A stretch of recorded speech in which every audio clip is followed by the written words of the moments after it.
देखो ये दीवानो ये काम मत करो, राम का नाम बदनाम मत करो। मैं प्रस्ताव करता हूं कि मुझे विकसित भारत गारंटी फॉर रोजगार एंड आजीविका मिशन ग्रामीण VB जी राम जी विकसित भारत जी राम जी बिल 2025 को सभा में पूरा स्थापित करने की अनुमति दी जाए।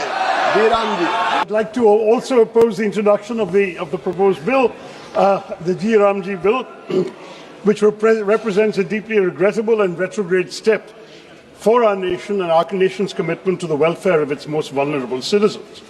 My first objection, Mr. Speaker, as with others, is the ill-advised decision to remove the name of the father of the nation for the reasons already given, which I will not repeat. But this is not just an administrative tweak, sir. It's an assault on the very spirit and philosophical foundation of this crucial program. Mahatma Gandhi's vision of Ram Rajya was never a purely political program.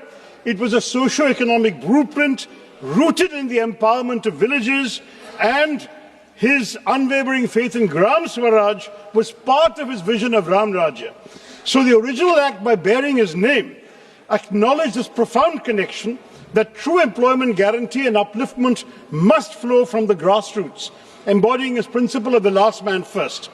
To remove the name Mahatma Gandhi is to strip the bill of its moral compass and its historical legitimacy, and then to have two languages in the title, just to make the acronym Ji Ramji, is not just a violation of Article 348 as pointed out in the previous discussion, but it also reminds me of a song, of a lyric from my childhood, sir. मेरे बचपन में ये गाते थे, देखो ये दीवानो ये काम मत करो, राम का नाम बदनाम मत करो.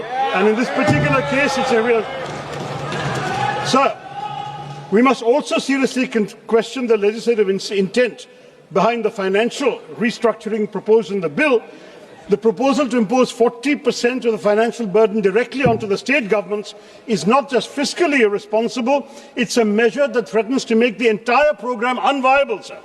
This sudden and massive shift in liability will inevitably make it impossible for poorer states. It will lead to delays in wage payments, reduced days of work, and ultimately the destruction of the scheme itself. And it's a violation of fiscal federalism, sir, which is why I don't think we have the legislative competence to do that.